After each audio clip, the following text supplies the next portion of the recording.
Moon, good evening. You're a fast little boy tonight. Very well. Alright. So happy someone made it, and then he just decided to leave it on the background. Well, fine with me, fine with me. Thank you. Thank you. I'll just start with Gen 1 in the meantime. On my own. No one to cry. Alright, so what do we got? We got Generation 1.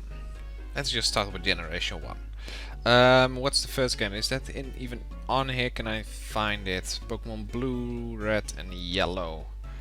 And I don't really have any memories on Generation 1, to be honest, because I haven't played this. So maybe make an extra tier with not played. How do we call it? Haven't played.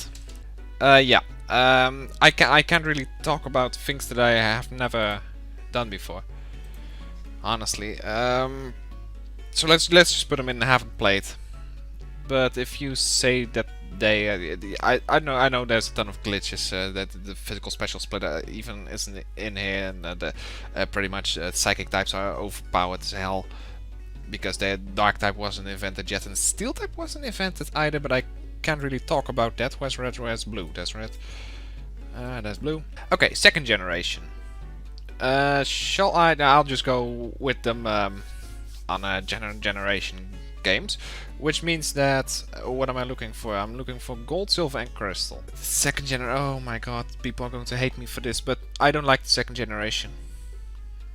I'm not fond of the second generation. It's just too much in line with the first generation.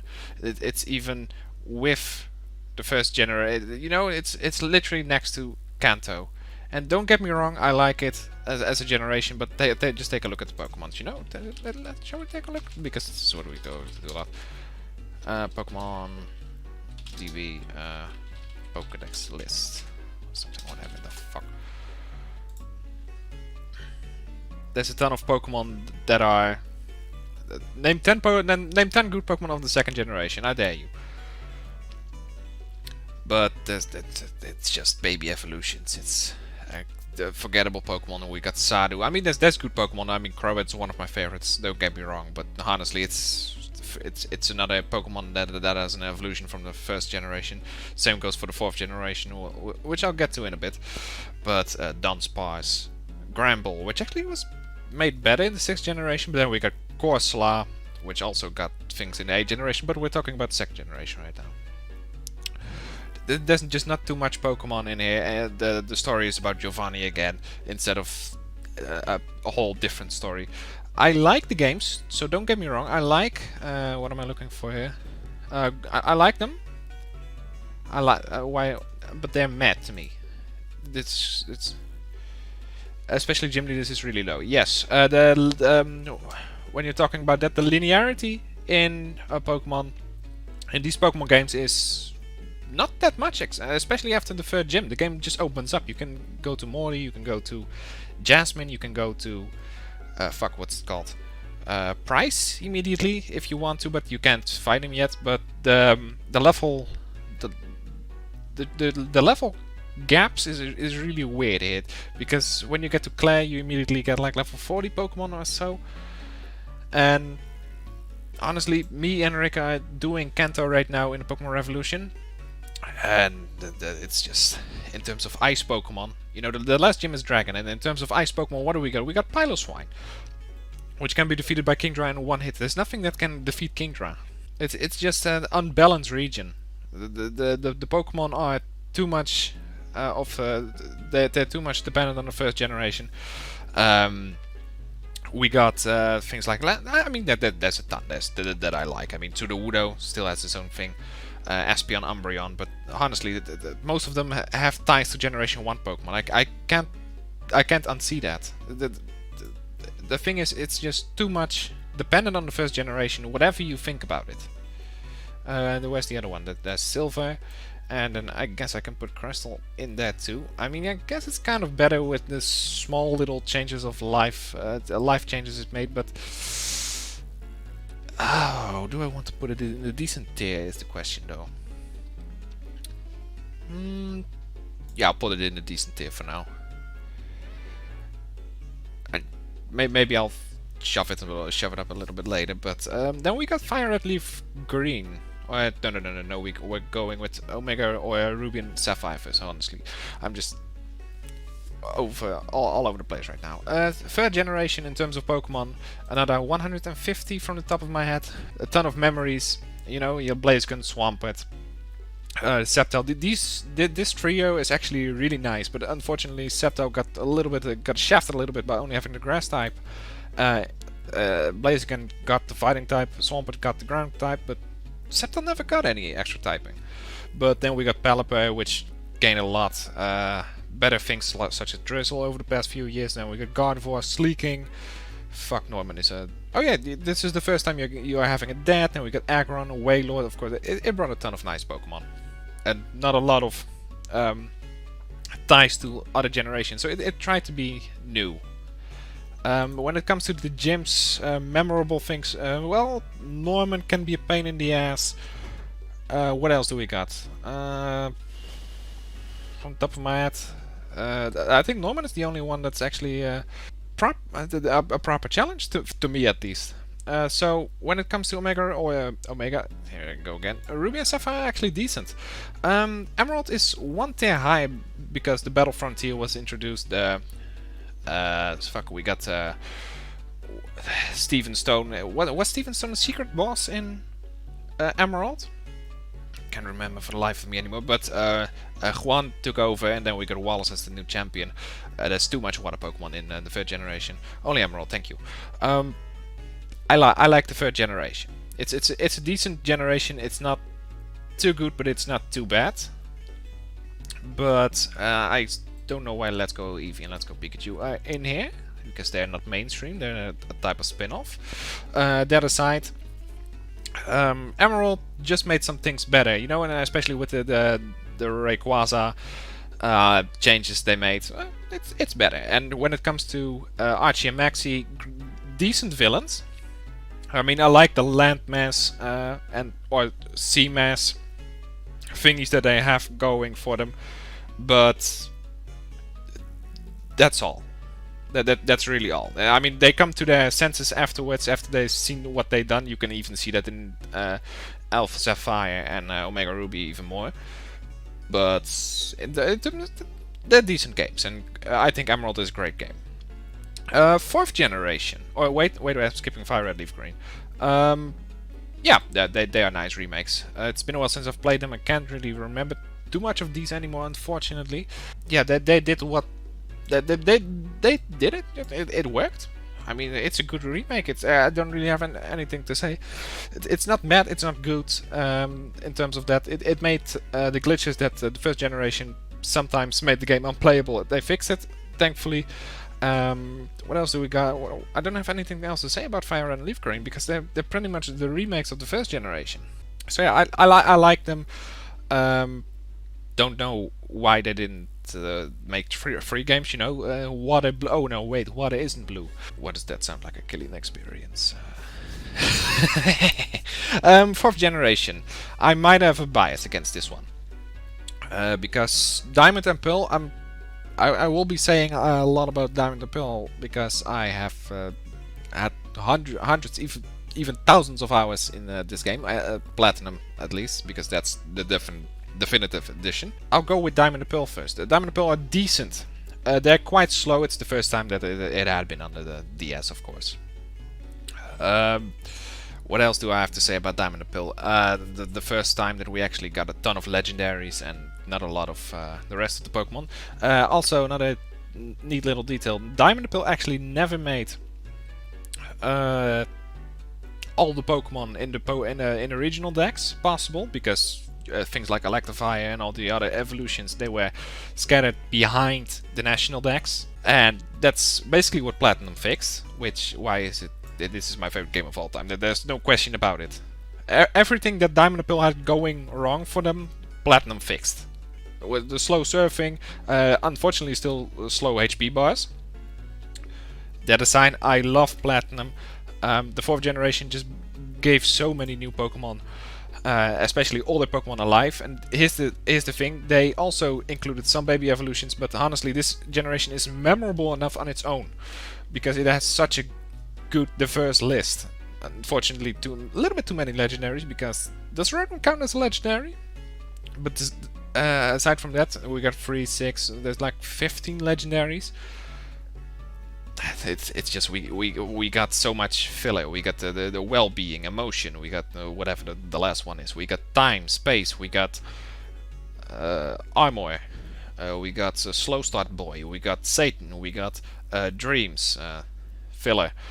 Then we have the nightmare boy. Then we have the I don't fucking know, environmental protection PETA thing. And God. But do we honestly need 15 for these? Is that what we're going with here? You can breed it. Oh, you can actually breed Rotom. Didn't even realize that. But there's so much nice Pokemon in this. I mean, all these evolutions that they made for the, especially for the first and second generation Pokemon, really nice. I love Magnezone. Licky never used this guy actually, but Rhyperior, Tangrowth is actually an underrated Pokemon. Electivire, Magmortar, Togekiss. Oh my god, this one is amazing. But when it comes to the story of the 4th generation, Cyrus is one of the best villains in my honest opinion. Maybe this sounds like a bias, but this is completely my own tier list, so what do you know? I like Platinum. I like Cyrus. I like especially the things that Platinum added, such as Sharon, Luca, because Luca is a staple in the game, or in the anime, or no, in the... Do I want to say anime? I'm not sure. I haven't watched the anime in a while, but Luca is a great addition to Platinum, and it has been in the 6th generation, has been in the 7th generation, it has been in the 8th generation. I think that he's always somewhere, you know, even if it's just a photo. And he's a great addition to Pokemon as a whole. Just some Interpol. Hey, evening, Ruben. But I like the 4th generation. It's the best generation ever, mainly because of just this boy alone makes it perfect. Just this boy alone. Just this boy alone makes this perfect. You know, this is why the 4th generation is perfect. There's no question about it. There's no doubt about this. And anything else I have to say on the 4th generation? When it comes to storyline, Cyrus wants to destroy the entire galaxy and makes... Ruben, shut up. And wants to destroy the entire universe and make a new one with himself as God. Don't forget the Battle Frontier, of course. They actually made a good even better Battle Frontier than Emerald. I've never actually gotten through the Battle Frontier, you know, but it's just there was so much put into these games when it came to post game. You could rematch gym leaders in. That's what I wanted to talk about. Yeah, the post game too. There's so much in terms of post game. You can go to the battle area, then you can get to the Battle Frontier, and then you can rematch gym leaders at the Battle Zone. Stark Mountain quest. We got your own villa that you get from that guy that just wanted to give you it for free, but everything is like millions and millions of dollars. What else do we got? We got the Ribbon Syndicate, which not many people actually know about how to get in. You need like 20 ribbons on one Pokemon to get in.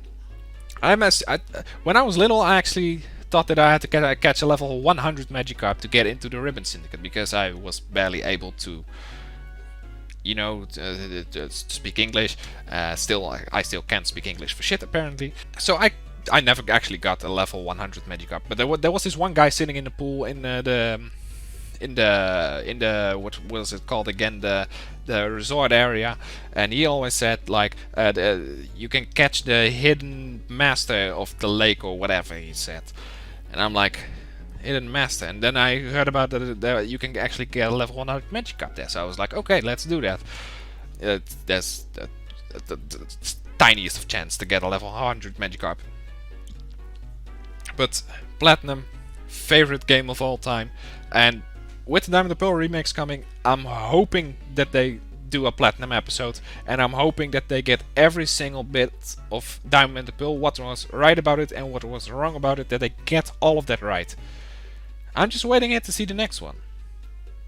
Oh yeah, the next one is yeah. Let's talk about Heart Gold Soul Silver. Heart Gold Soul Silver are the remakes of Gold, Silver and Crystal. And I like Heart Gold and Soul Silver, but I feel like the progression is slow. It hasn't fixed on what was going wrong in Gold and Silver, meaning the level gap, because it's all over the place. Of course, it has the 4th and the 3rd generation Pokemon somewhere scattered around it, but honestly, the game is too much dependent on the 1st generation for me to like it as much, because I'm looking at the generation itself. I'm not putting it in favorites, but I'm not going to put it in garbage either, okay? Yeah, the battle with Red, but that's just nostalgia pandering. I'm flying down to Holland and clapping you. I like it. I like the games, especially the Battle Frontier and everything. The region is has a variety of routes. I love it. But that aside, I can't watch past the fact that everything is leaning towards the 1st generation. I can clap him. That's why I said I think people are going to get mad at me for this, but it's too much dependent on the 1st generation for it to be called a 2nd generation. I think the 2nd generation can be called generation 1.5. And therefore, I will be putting these in great. I'm going to put them in great. I love the games, especially when everything starts confuse raying and hypnosing you and putting you asleep and whatever. They're great remakes, don't get me wrong, but I can't put them in favorites because I think it's way too fucking slow. And things like that. Where's Soul Silver gone? There's Soul Silver. Then we go to the 5th generation. The 5th generation is actually quite underrated. There's 150 new over 150 I think even. Let me see. The 5th generation is underrated as hell, and there's so much good Pokemon. When I bought Black and White, I was like, where are the rest of the Pokemons? You know, because I was like 13 years old when this came out, or 14, I don't know, I don't really remember anymore. But I was like, where are all these old Pokemons? And then I came to the realization that there were over 150 new Pokemons, and that they were all scattered in this route. So it felt to me like I had to relearn Pokemon all over again. It's the 1st generation that actually did this. Black and White has a ton of post-game. Has a ton of... unfortunately, the linearity, especially when you look at the region, because if you just take a look at Unova, at the map of Unova, you can clearly see it's... That's a small boy. Okay, fuck's sake, this is going hell annoying. Okay, that's not really working out, is it? No, it's not. It's linear. It's linear as hell. And if you just take a look at this, there's a big city, there's a desert, and then we got woods.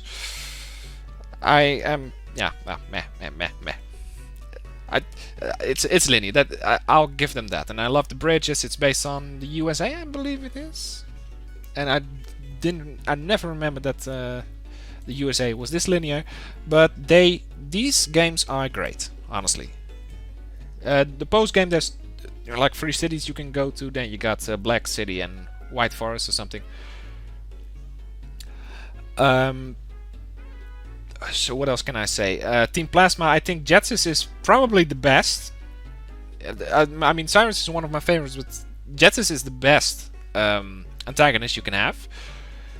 Or protagonist, what was it again? What was the evil man, the antagonist or protagonist? I keep mixing them up. But he was the best bad guy there is. It sounds a little bit weird, but he actually wants to let everyone free their Pokemon so he can rule the world as the only one who has Pokemon. He's even willing to kill you. Antagonist, thank you, Dominic. He's even the only antagonist that's actually willing to kill you and not just step aside when his Pokemon are done for. Even in the 7th generation, in Ultrasound and Moon, he's willing. He even slept Lily, but it's, you know, it's gone. Think about it when it's summer. Cynthia just enjoys her vacation. Yes, Cynthia actually came back. I forgot to touch about Cynthia. The Platinum Elite Four goes hard, and when I talk about the Elite Four in Generation 4, Generation 5 Elite Four goes even harder. What are they called again? You got Marshall. Fuck's sake. We got my favorite, the Gamble Boy. What do you call him again? Grimsley. You got Chantal, I guess her name was, and then we got the other guy. or the other girl. What's her name again? It was starts with a K or something. Catherine or something like that. But that aside, the Elite Four here goes hard. And I like that. And Black and White 2 are sequels. We cannot call them remakes, they are sequels. They are going 2 year. They're going to. Fuck's sake, my English is a little bit rough right now. They take place 2 years after Black and White. They're the literal sequels, which means. Does that mean they're in the same universe? Because honestly, whenever the Mega Evolution and everything starts running about, especially in Omega Ruby Alpha Sapphire, then we got things like, oh, we got parallel universes, which basically say like, hey, every single game is in a different region, or a different universe, and I'm like, what? But there's people that have been saying that, and these theories have been flying about. But Black and White 2, the issues that I have with Pokemon Black and White 2 actually fixed this. The linearity is still there, but it's not too noticeable anymore. They actually took the old Pokemon back, which was quite a little bit unfortunate, but hey, Black and White had that thing going for them. But it makes sense because you got a more diverse view of the Pokemon you can actually get. Honestly, when I'm going to Black and White 2 are one of my favorite games. It's one of the hardest games to Nuzlocke too, by the way, and I really want to Nuzlocke this on stream one day. I think these are my second to best favorite games. And this is a weird take, or maybe the take of the stream entirely, but I like these games so much that they have become favorites over the years. Then we got in the 6th generation, and I think that this is where everything started to go downhill for the game or the franchise as a whole, because they started to put less and less post-game material in here. X and Y are the easiest games. Even with hardcore Nuzlocke rules, you can still beat this game quite easily. And honestly, it's been like almost a decade since I've last played them, because I gave X to my sister, my little sister. And when I think about X and Y, what are we talking about in terms of Pokemon even? I can't even remember. There's a lot like Talonflame that I like, but about the starters, by the way, I got a little thing about the starters. Greninja was designed to be the best starter. Just take a look at Chestnut and Delphox. These two Pokemon started out great, and then Quilladin and Braixen came in, and then they both just got shafted. Am I right or am I right? Greninja is the only one that I actually really like. Because honestly, usually I go with the grass type starter, but Chestnut got shafted. When I see Chespin go into Chestnut, total shaft. Talonflame, of course, a nice one. Then you get the Bug type, and Aegislash, nice one. What else do we got? We got Dragalge, and even the Elite Four had 4 Pokemons in this generation. It also is the generation that has the lowest amount of new Pokemons added, which is really unfortunate. But there's a lot that I like in it, don't get me wrong, but in terms of when I take everything into consideration, X and Y is easy, it's linear, it's really fucking linear. It feels rushed, by the way, because there's certain areas that you can't access. Ruben, come on, 4 Pokemon for the Elite Four. They're called the Elite Four. In Japan, they're actually called the 4 Heavenly Kings. Doesn't that sound a little bit more mysterious and better? Yeah, weak rivals. I completely forgot about that subject, but rivals are supposed to be like some type of nemesis that you're supposed to have. You know, like the type of people you're supposed to resent, and you're supposed to hate, and you're supposed to want to be better than them. Silver from the 4th generation or 2nd generation, depending on if you're playing the remakes or not, is a great rival with his own great arc, because he actually sees that he has to love Pokemon in order for them to be strong. And how that works, I don't know, because it's usually just grinding a couple hours. Ooh, they're just meh. I can't get over this. I wanted to put them in kind of garbage use serving, but I just don't. They are the first game into the 3D era, and I don't feel like that they are supposed to be worth the garbage tier.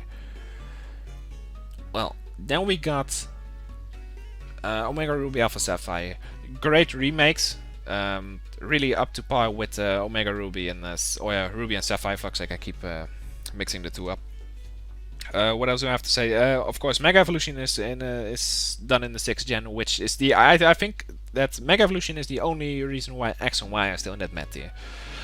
New Mega Evolutions that got added in Omega Ruby Alpha Sapphire. Fuck, what were those? We got Mega Diancie, you got Mega Galade, you got of course the Mega fuck, what are they called again? Blaziken, Sceptile. I love Mega Sceptile. Finally got the Dragon type. When it comes to the rest of it, I like Zinnia. Zinnia's theme is one of the best things I've ever heard in Pokemon, but Pokemon soundtracks are always really good. But when it comes to ranking the remakes, I think I'm going to put them in great. They are meh because of everything else. They are only in the meh tier because I think that Mega Evolution was a great thing, which they shafted in Generation 8. Oh, don't even get me started about Generation 8. Let's go games indecent. They are spin-offs, so I am not ranking them, and I haven't even played them, so I'll just put them in there right now. They are different, and they look pretty nice, but they're just too different. I can't tell too much about it, honestly. Then we go into Generation 7. What do I have to say about Generation 7? Rank Pokemon Ranger. Maybe I can put the rest of them afterwards. You know, maybe I'll put up another tier maker for every Pokemon game after this, and then I'll just rank the rest that I have played, of course. Mystery Dungeon games. Oh, okay. If you guys want, do you guys want that? Do you guys want me to rank the other Pokemon games too after this?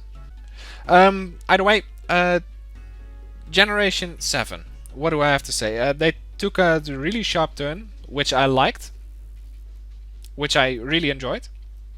Generation 7 brought a lot of unique Pokemon, a little bit too unique in my opinion, because you got things like they all have their own little ability. You got Minia, you got Komala, Turtonator, Togedemaru. They all have their little niche, and because they all wanted to be unique, they're kind of forgettable.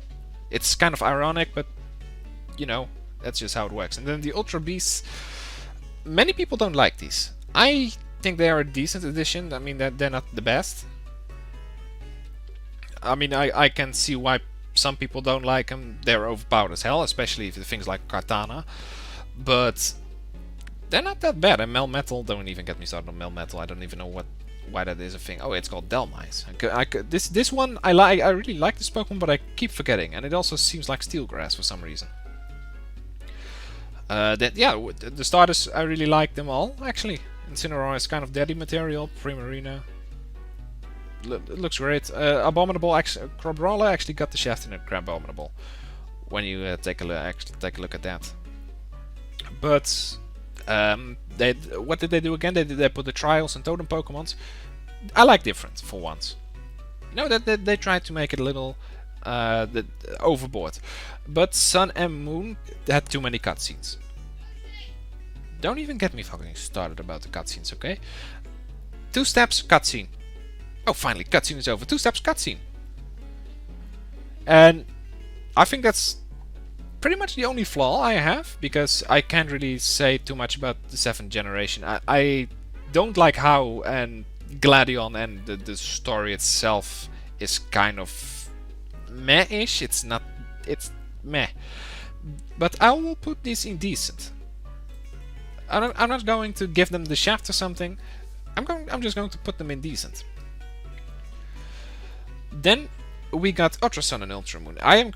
I recently did a Nuzlocke on this, and this is one of the hardest game, if not the hardest game to Nuzlocke, because the level gap is pretty much non-existent. You can grind all you want, but the opponents are getting to you. I really mean it. The opponents are literally getting to you. How am I supposed to say this? I like the addition of the Rainbow Rocket. I'm going to my friends because it's his birthday. Well, wish him happy birthday for me, Dominic, and have fun tonight. They did right with Ultra Sun and Moon, but unfortunately this feels like what Sun and Moon had to be from the beginning. You know, this feels like the ultimate 7th generation experience. Oh, this is fascinating. One goes away and the other one comes back. And welcome back, Moon. But Ultrasound and Moon, I'll rank them in great. This is kind of a. I'm kind of torn on putting them either in decent or great, but they are great games. Aside from the fact that there's so much fucking cutscenes everywhere, I can't go past that fact. The story is meh. Like I said, Rainbow Rocket, loved the little story, but yeah, it's those stories are just good for once. That you can't keep coming back, but because it's not a, you know, it's not new the second time. And then we go to the 8th generation. My resentment for these games, my disappointment in these games. The trailers looked so amazing. I was hyped for this new generation. I was like, new Pokemon finally. 7th generation had the problem that they pretty much put everything in there, you know, in the trailers. Like, there was nothing new when you got into the game. The only Pokemon that hasn't been revealed was like something like Delmise, and I don't even know for sure if that's the one that was revealed. What do I like about the game? I don't know. It's linear, okay? The story is absolute trash. I mean, if there's a story at all, and even every time you're thinking like, hey, there's a little bit of story, you know, we're going after the Dynamax Pokemon. Then the first thing that happens is I'm not liking the cuts. I'm not liking the National Dex cuts at all. Because they're still using the exact same models, and this is really where Game Freak started to be on the wrong side for me, because they did so much shit in these games. And honestly, I want to talk about generation for generation one day. You know, this is just ranking the games, but I want to talk about generation for generation, how I feel about them, the story, the games, the rivals, you know, as a whole, instead of just skimming over them. But the 8th generation, I like the Pokemon. When you take a look at these Pokemon, unfortunately it's only the sprite, but you can see that there's some effort put into this, and I like this, especially things like new additions to all their evolutions. Like where the fuck is he? Obstagoon, where are you? You're not here, are you? Fuck, I can't find him. I'm blind. Oh, there he is. But I like things like that. But when it comes to the rest of it, fuck man, I can't. I just can't. I'm putting them in garbage. Compared to the 4th and 5th generation, this feels like the 4th and 5th generation right now feel like the pinnacle of Pokemon, and the 8th generation, ever since Generation 6, it started to go downhill. And with the National Dex cut, with the Mega Evolutions gone, which I hope will return in Diamond Pearl remakes, because we haven't seen Dynamax in there yet, thankfully, because Dynamax is fuck, I can't. But they decided to cut as many corners as they can just to fit into the deadline. Yes, they are trying to get a game out every year, which is nobody's asking for that. And there's Game Freak apologists too, like, hey, they just have a year. They have they make billions each year, billions upon billions. It's actually the most crossing game or gaming franchise of all time. They already have gotten over $100 billion or euros. I don't even know anymore. Well, whatever I read, but 100 billion. And you tell me that Sword and Shield is best you can come up with? The regions just look so bland, especially the Weld area. I don't like the region. If you take a look at Galar, it's really fucking weird. Okay, this is just, it's ridiculous. It's really, why can't I open this? Just let me open this, for fuck's sake. Just look at this. There's ice down here, because there's where the DLC is from. But you're telling me that there's a desert here, and that there's a little desert here. This is the little desert outcrop that ends in a fucking snowy area? How does that work? The climate, it's just all over the place in this. And then after the ice, it's just regular climate again. I like the English font they went with, but that's about it. I don't know too much about these games at all, because the replay value is none. It's second to none. Honestly, whenever I start, I wanted to start a Nuzlocke on Sword and Shield, and after I got my starter, I was like, why am I doing this again? There's also a skip cutscene thing here. By Ruben. There's also a skip cutscene thing that you can do, which skips like 2 cutscenes. That's it. What do you need it for then? This is my mainstream game tier list. I haven't played first generation nor Let's Go Eevee/Pikachu, but 4th and 5th generation. I'm determined that will be the pinnacle, at least for now, because that's it. Generation 3 to Generation 3 decent, Generation 6 decent. I put them in meh, but I feel like and Generation 8, it's just the worst of all. And Generation 1 and 2, meh.